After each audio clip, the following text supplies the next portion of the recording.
From the studios of TLC Talk Radio and Dana's bedroom. It's DT on our minds. I'm your girl, Tasha.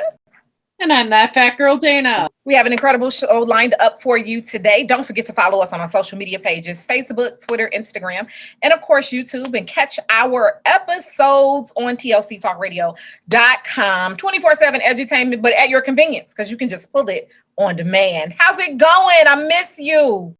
It's going well. I miss you too. Yeah, COVID is just boo. Yeah, it's it's a drag. It is. Drag.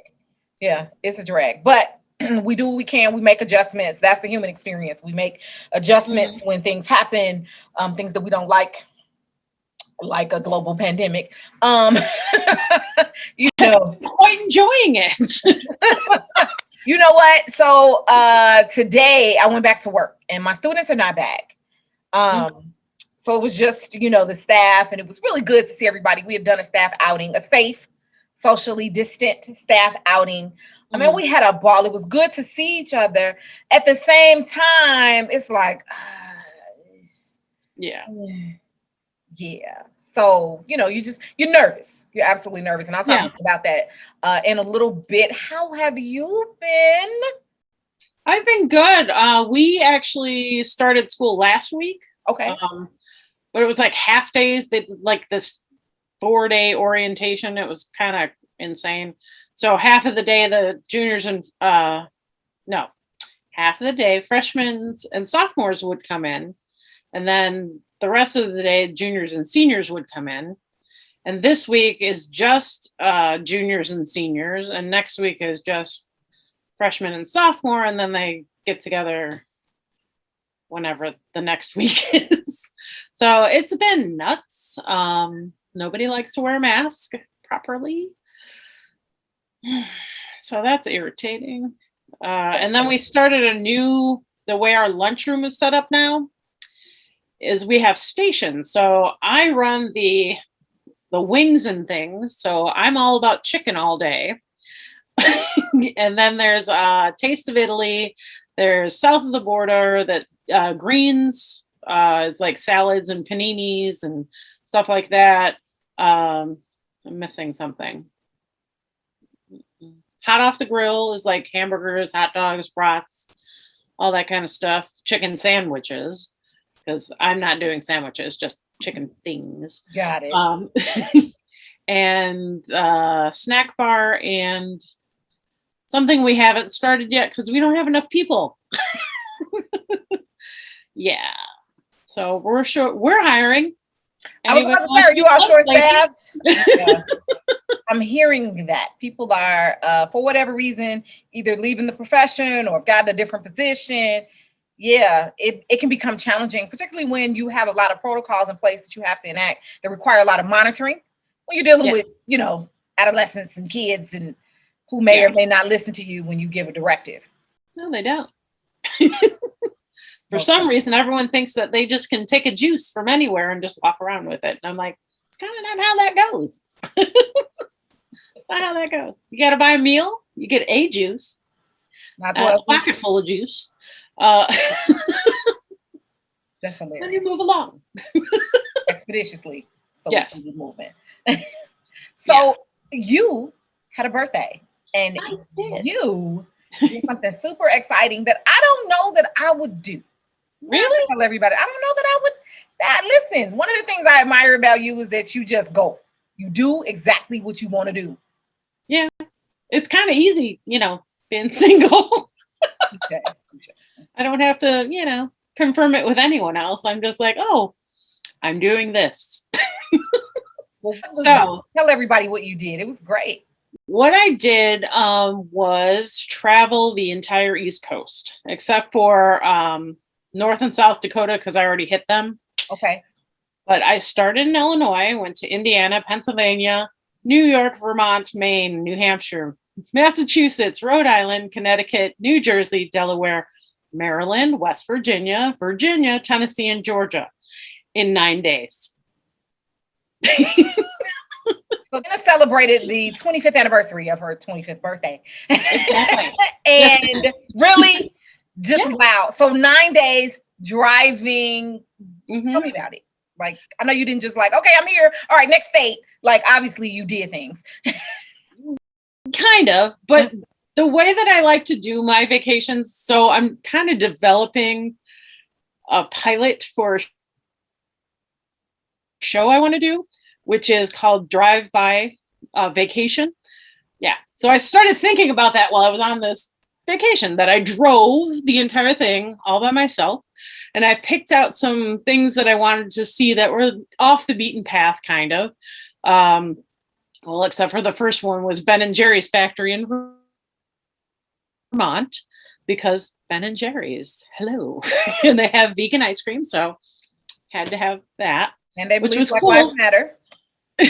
Yes, they're very pro everything good. I really like them. And they had this flavor graveyard up on a hill. It was so funny. That's fun.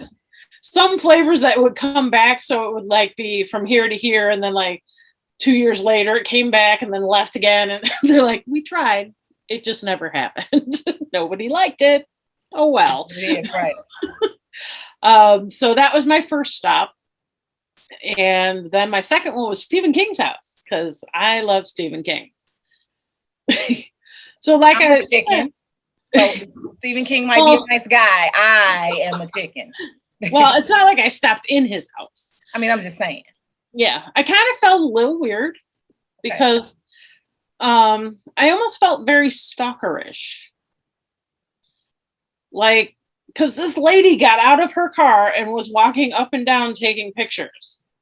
I stayed in my car and took pictures and felt bad. That I was like, but it's Stephen King, because I want to, but like, that's kind of an invasion of your privacy, because it's your house and you can't go out front and do anything because there's people all over the place taking pictures of you. So I was like, but it's Stephen King. And he's one of the people, like, you know, dead or alive, who would you like to have dinner with one night? He's one of my people. How do you find Stephen King's address? I mean, I know the internet age is what it's on Google. Like, it's on Google. Google Maps. I was like, Stephen King's house. I didn't realize it. Like, see, that's why I'm putting. Oh yeah, it's a thing. Trust. You won't get me. That right there. Well, I'm sure somebody actually put it on there at some point. Like, but it's his house. It's really his house. And it's a house he's had like forever. He never got like some other huge mansion or anything. It's in the middle of a block. He's got actual neighbors. Okay. It's kind of neat. Yeah, that is neat. That he's, you know, yeah. So, but I did have mixed feelings about it, because I was like, stalker. Very crazy. Yeah. So that was in Maine, if you don't know where the king lives. Not the Elvis King, the other king. Then I went to New Hampshire. And I'd actually gone through New Hampshire a little bit on the way to Maine, but where I wanted to go in New Hampshire, because I had plotted this out before I left. So I knew where I wanted to go in New Hampshire was on the other side of New Hampshire. So when I was coming back down to hit all the other states, it was there, and it's called the American Stonehenge, which is kind of like a woo kind of area. It's really cool. So this is actually my second henge in the United States. Okay. Yeah, there's a Carhenge in Nebraska. Okay. And then the American Stonehenge in New Hampshire. Nice. So how many days between Illinois to these particular spots? What day are we on? So American Stonehenge was on the 17th, which was the third day, because I left on the 15th, which was actually the day my mom went into labor with me. Oh, how sweet. And then I was born on the 17th. Oh. So yeah, it was a pain. They finally decided to cut me out. Yeah. Like, I'm coming. Here I am. I'm like, anyone? Like, help. You leave us stuck in here. I would like to come out now. Right. But apparently not. All right, so day 3 was American Stonehenge. Day 4 was the Springfield Armory in Massachusetts. So the Springfield Armory is, it's really interesting.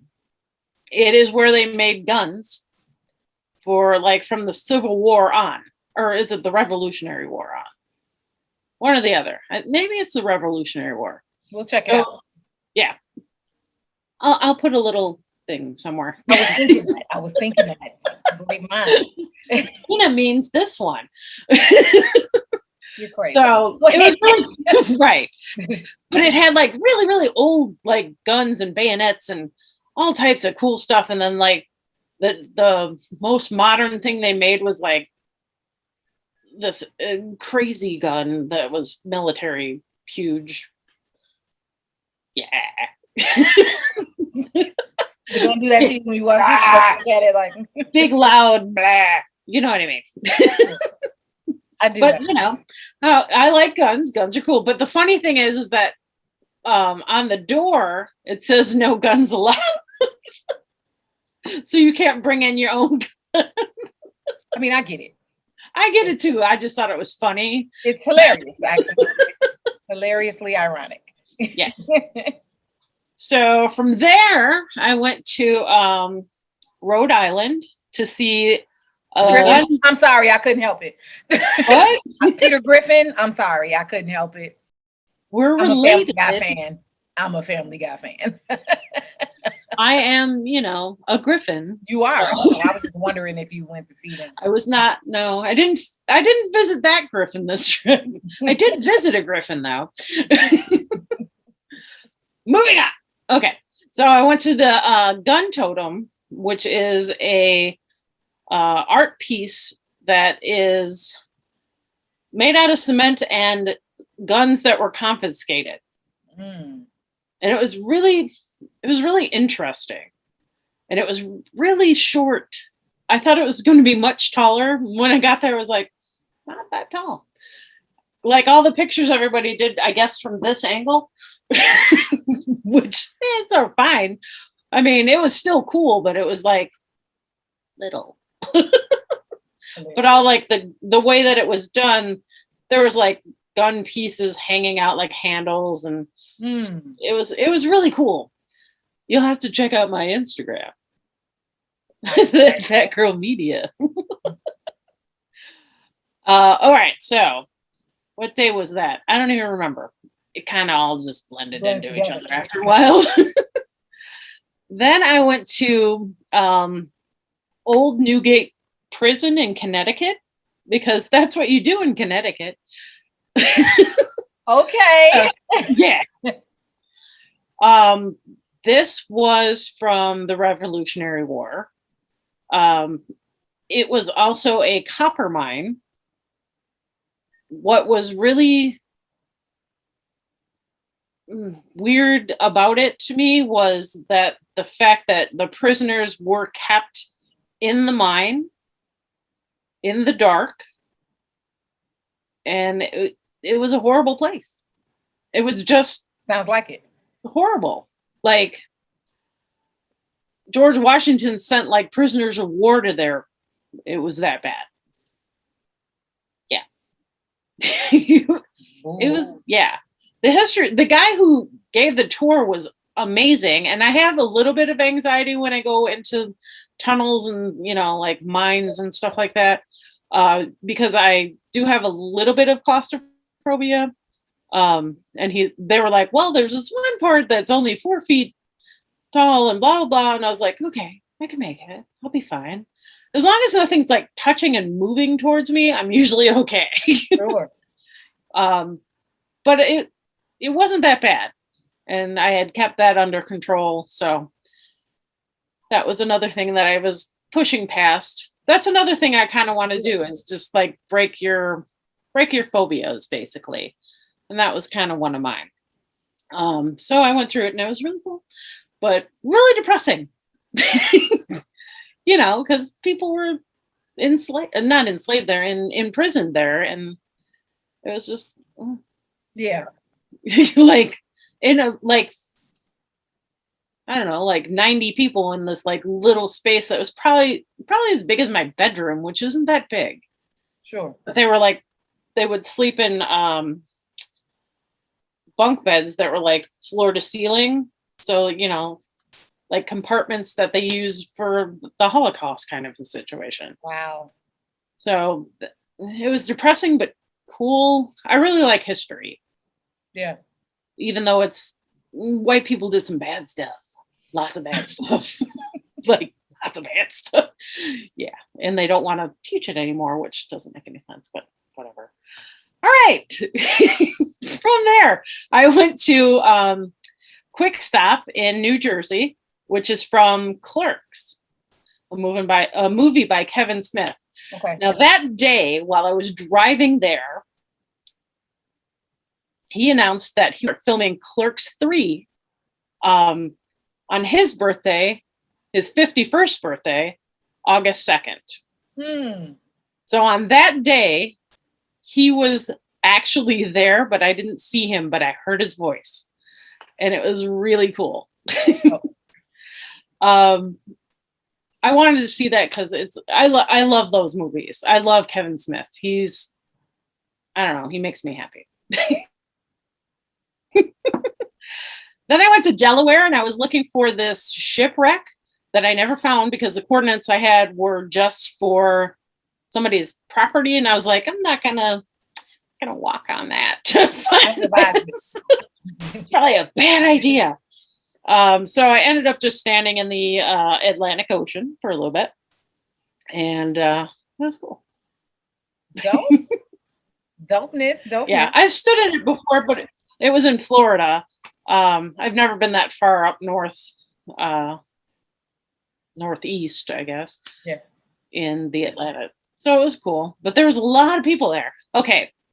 A lot of people, no masks. Anywhere I went. Like everywhere I went. I'm like, really, people? Really? COVID is real. Yeah, and everyone's vaccinated. Lies.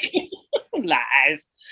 All right, so my next location was, let's see. Oh no, I skipped my aunt. I went to visit my aunt she's in Philly. Nice. Yes, so I went to visit her, who is a Griffin. In my mind, I'm singing the Fresh Prince, but I'm gonna just keep going. Go ahead. So I spent the night there before going to Delaware, and then I went to Maryland to see the B&O Railroad Museum, which was my dad's one of the companies he used to work for. He used to fix trains. That's really cool. It was really cool. Yeah, it was really cool. And I stood in front of one of the trains that he would have worked on, not necessarily the trains, but you know what I mean, like the type of train. Yeah. And I took a picture in front of it because, cool. It was really emotional for me. Because like I could see him talking about the trains if he had been there, like this is really nice. This is really cool because it does blah blah blah blah blah. Mm-hmm. Yeah, and I took pictures of the engines, and I said his knowledge. What was that? His knowledge would have been so great. Yeah, exactly. Yeah, because I believe he started working there when he was like 16 or something like that. Wow. He worked for trains for a very, very long time. Yeah, until he passed. He worked for not B&O, but he ended up with Union Pacific because they had closed the yard down in St. Louis, and then he got a job with the other place. So it meant a lot to me. Yeah, that's important. Yeah. And then my last stop for the new states, because I was adding on to my 50 by 50, which I'm not getting all 50. I only have 34. Thanks, COVID. Thanks, Obama. No, I'm just kidding. Was the New River Gorge Bridge, which is this huge nature preserve that they have tons of things that you can do there. But the bridge itself goes over this gorge, which is like really, really far down, like really far. And you drive over it. When I left, I drove over it because it's part of the expressway. Okay. But it's like, God, all types of stuff. Like, I can't think of anything. Like nature walks, trails, and Okay.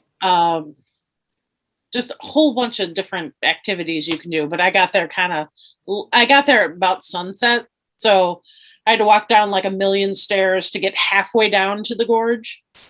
Yeah, it's really crazy. Walking back up was harder. And the next day, my thighs hurt so bad. I was like, oh, okay. My thighs just got mad listening. Just so we're yeah, they're in pain. But it was really beautiful, and I watched the sunset through the bridge. It was really cool. Yeah. So that was in West Virginia, which I had never been in before. And then I made my way down to Georgia to hang out with my friends that I normally stay at in Georgia. And then I came home because I missed my granddaughter. Oh my gosh, she's so pretty and getting so big. What did you learn about you on this trip? I learned a lot about me. Like, I can be alone and it's all good. Like, it's all good. I love it. Yeah. And that I really, really want to do a travel show. Like, that is excellent. I know. So if anyone wants to donate some kind of vehicle I could drive across the US next summer, that is my plan. So love it. Yeah. I want to do that. I'll talk to more details so nobody steals it later. Well, we're absolutely submitting this for copyright. No way. Yes. Anybody steal your idea. This is Dana's idea. Yes. It's vacation drive-by. Yeah. See? Absolutely. Yeah. Vacation drive-by. Dana. I love it. I love it. That's what I mean. Living, doing what you do. No, I don't know. I would be afraid to do that by myself. I'd be like, okay, so who's riding with me? A lot of people have told me that. They're like, oh, you're so brave. And I'm like, I'm in a car by myself. It's not brave. Like, yeah. Yeah. Maybe it's because I watch Unsolved Mysteries all the time. Yeah, but I read Stephen King. So but how likely are those things to happen to you? Kind of likely. Spiritual weird things, yeah. Spiritual weird things happen all the time. Touche. Doesn't matter where you're at, usually follows you. Yeah, but no, I think that's so cool. This so dope when you told me you were gonna do it. And it's funny because one of our friends from a colleague posted like, you all are traveling by yourself. Are ladies doing that? And I was like, Dana's doing it right now.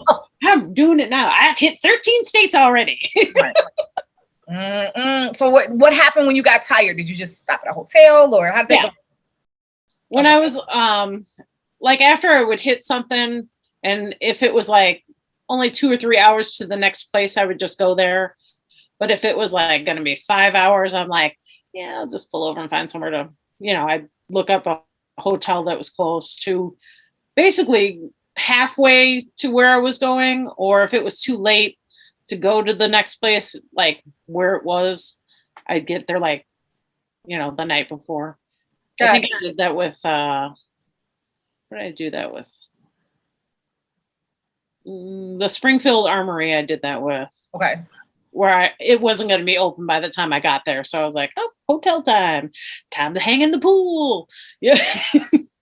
Yeah. Which I did, which was weird because no one was in the pools, which was cool because no COVID. I was about to say COVID. People were afraid. Right. I was like, nobody's down here sweating.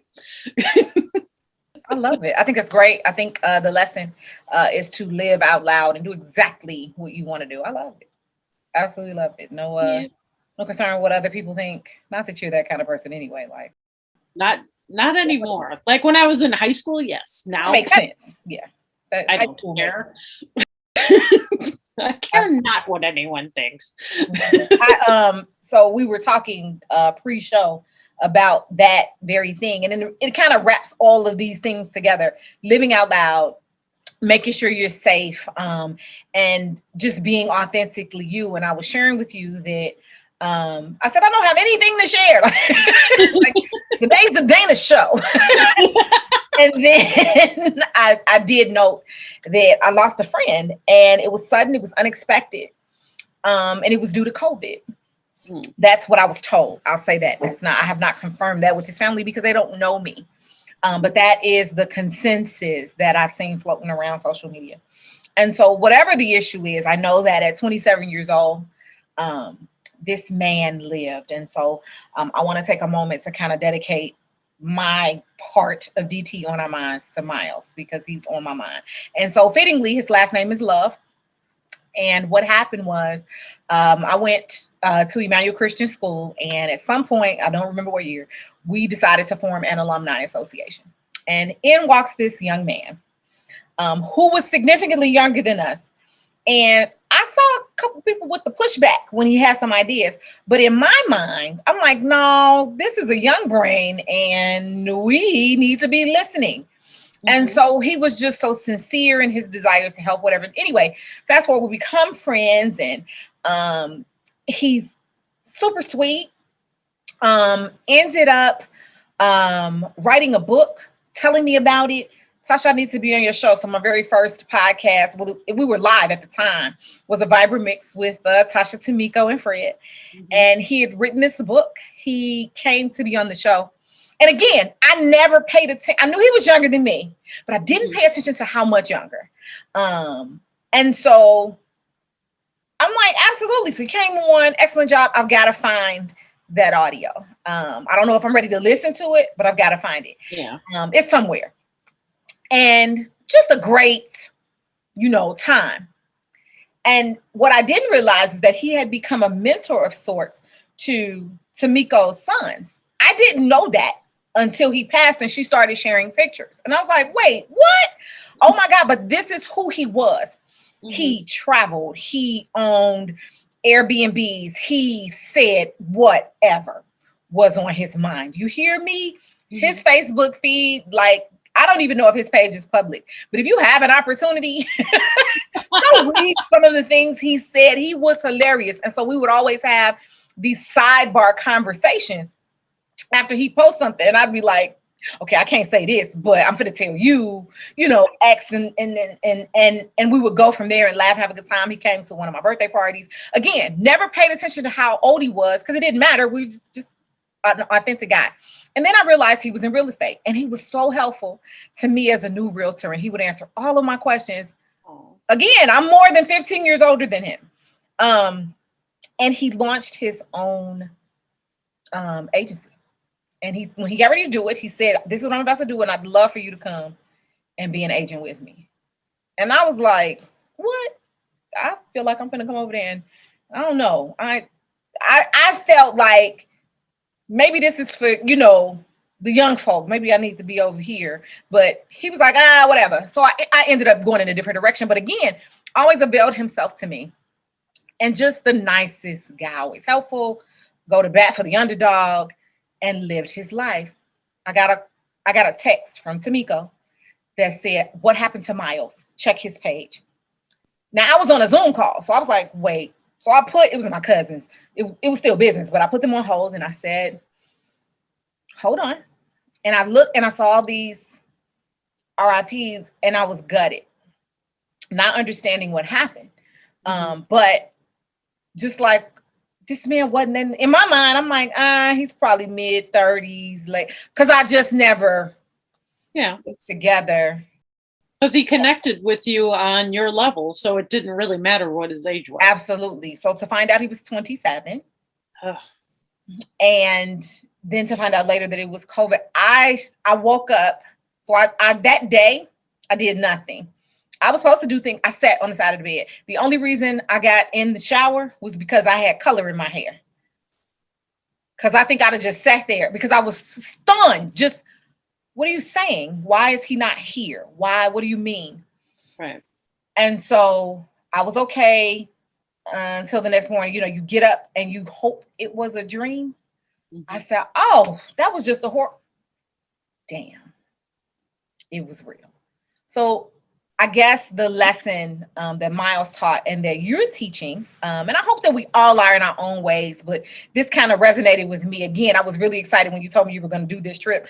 I wasn't going to do it, but yay, you. I said, well, if we've learned nothing else, it's to live. Do what you want to do because you don't know. And so, our me and Miles' Christian faith is like, in the twinkle of an eye, things can shift. And so, and that's true for everybody. I mean, we just look at it from a spiritual space. Mm-hmm. It was really, that's the comfort I have, that I know where he is. And I'm sure he's like, okay, well, that was unexpected, but hey, Jesus, I didn't know how I thought that was going to go, but hi, and so I can laugh about it to keep from falling apart. But when I tell you guys, now this is Tasha on her soapbox. If you decide not to get vaccinated, fine. Because that's personal.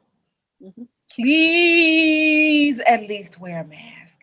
Yes. I don't want your families. I don't even know all of y'all, but I don't want your families to have to go through the stunned, his parents weren't expecting to bury their child. Right. Like, how are they? When I get up and I pray, people are like, oh, I'm praying for you. Pray for them. I'm going to cry and I'm going to be okay. But I don't know how they going to be. You know what I'm saying? So live your life. Be safe. These are my lessons for the day. DT on our minds. Well, I did end up finally getting the vaccine. Okay. On Saturday. I was a holdout for a long time because of, I don't like to put things in my body that probably don't belong there necessarily. And I eat right, and I have a good vitamin regimen, and but because I decided to join a show, How to Succeed in Business Without Even Trying, at the drama group in the Chicago Heights. Yay! It's in October. But since I decided to be in a show and I'm going to be around my castmates and we're not going to wear masks while we're on stage, it felt right for me to do it now. Sure. Because I was prepared to wear a mask for the rest of my life. I really didn't care. Yeah. And I probably wear a mask everywhere else because we don't trust people. Or it says, you can't see it completely, but it says, I'm vaccinated, but still wear masks because I've got trust issues and y'all nasty. That's it. That's exactly how I feel. I know 90% of the people who aren't wearing masks are not vaccinated. And that's why I still wear mine, at both my jobs, because I don't have to wear it at my second job, but my first job I do. But they're like, yeah, if you're vaccinated. Yeah. I'm like, no, I don't trust none of y'all. Nope. People lie about crazy stuff. They're certainly yes. Yeah. I'm like, no, I'm good. So again, your choice. If it works for you, it works for you. But wear a mask if you don't. Yeah. Just absolutely. For everyone's sake. And that's it. I think we've lost the meaning of communities. We're like, I want to do my rights. Man, we want your right to live. Right. Well, you know what I think? We turned into a society of me and not of we. That's right. And that's a problem because we're all here.